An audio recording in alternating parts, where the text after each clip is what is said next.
You see, the Americans have been in this region for the last 16 years. They invaded Afghanistan in 2001, and all that brought to Pakistan was war, death, and destruction.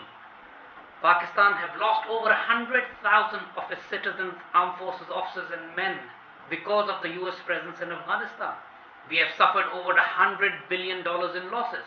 Pakistan almost became a chaotic, failed state like Yugoslavia. And it was not an unintentional fallout of the US presence in Afghanistan. It was deliberate, planned. US came into this region, and the purpose was to balkanize Pakistan.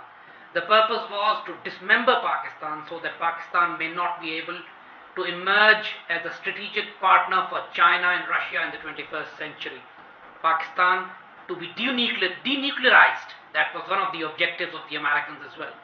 And for that, they supported the Afghan intelligence, NDS, and RAW, the Indian intelligence, to create the terrorist gangs of TTP, BLA, MQM, and JSOC, Joint Special Operations Command, which were sent into Pakistan along with the drone war to make sure that Pakistan remains in a perpetual state of war on the western borders.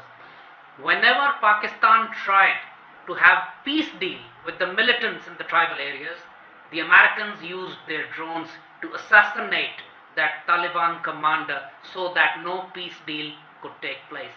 Americans deliberately want to destroy and attack Pakistan. Their AFPAC military doctrine is designed to go in tandem with the fifth generation war, and Indians collaborated with it with their cold start doctrine. So now the time has come that Pakistan should send a very clear message to the Americans that we will not accept your hegemony in the region. Pakistan has got strategic alliance now with China.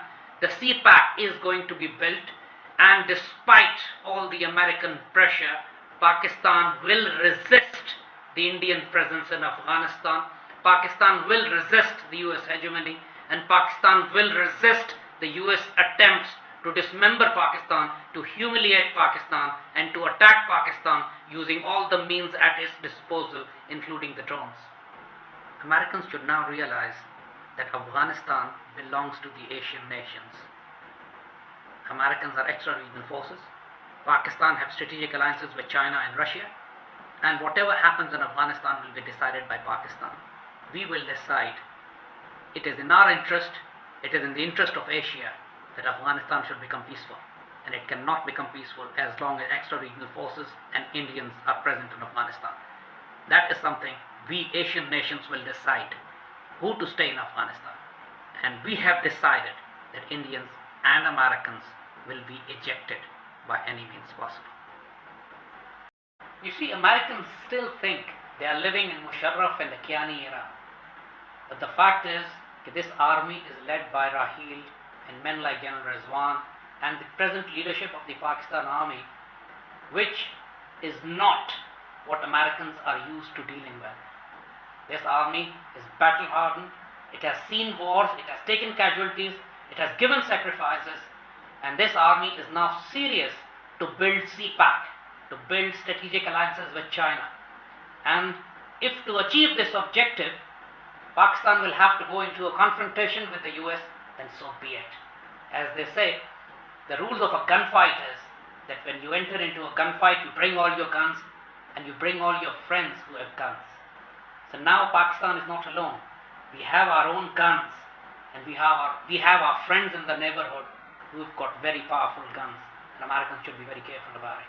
Americans would be wise if they do not underestimate the strength, will, and the capacity of the Pakistan army. We are not Iraq, we are not Syria, we are not Libya, we are not Yemen. We are 180 million, we are a nuclear armed state. We have a battle-hardened army which can run through any enemy. We have experience of breaking down Soviet Union. We are respected in the Muslim world. Americans will be very wise if they don't mess with us. Pakistan is an independent sovereign nation, and now we demand that our sovereignty must be respected by the Americans. Otherwise, we'll respond with every means available at our disposal, and Americans have no right to complain. That's a warning they must understand now.